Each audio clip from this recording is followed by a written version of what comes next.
Now, to help us grasp the importance of the atoning power of the cross, I first want you to think about the last time someone wronged you. I mean, really hurt you to the point where you were mad. Maybe the person stole from you. Maybe they lied to you.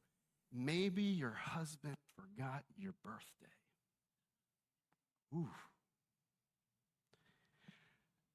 So in that moment, whatever that wrong has been, you're angry.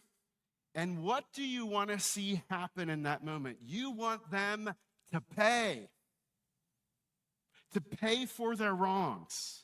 You're angry because an injustice occurred. And once the person pays, you will be appeased. Let's dig a little deeper into that feeling right now. Why is that? Where does that sense of justice come from? It comes from being made in the image of God. Because you are made in the image of God, that sense of injustice is hardwired into your soul. And when you are wronged, we want payment. You are seeking justice when you're wronged because God is a God of justice. Now think about that in relation to the Lord and how he relates to you.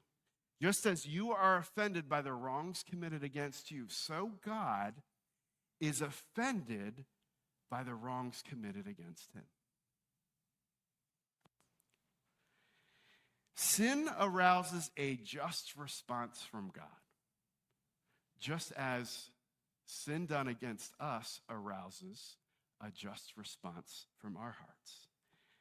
God's response to that sin is a 5-letter word that is prone to much misconception in our society and even in the church. And you know what that 5-letter word is? It's wrath.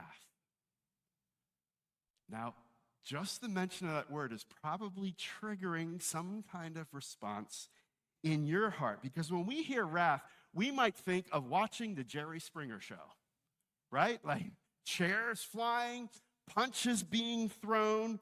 We might think of the Incredible Hulk, right? You might think of when your child was a 3-year-old lying on the floor having a tantrum. These are just some of the images that come to mind when we think of wrath. And we may think of God's wrath as an uncontrolled, irrational outburst of anger for no apparent reason when we speak of God's wrath. God's wrath is his steady, unrelenting, unremitting, uncompromising opposition to evil in all of its forms. And that's a good thing. Because in the end, we know that every wrong will be righted. As God says, hey, don't you take vengeance, leave that to me.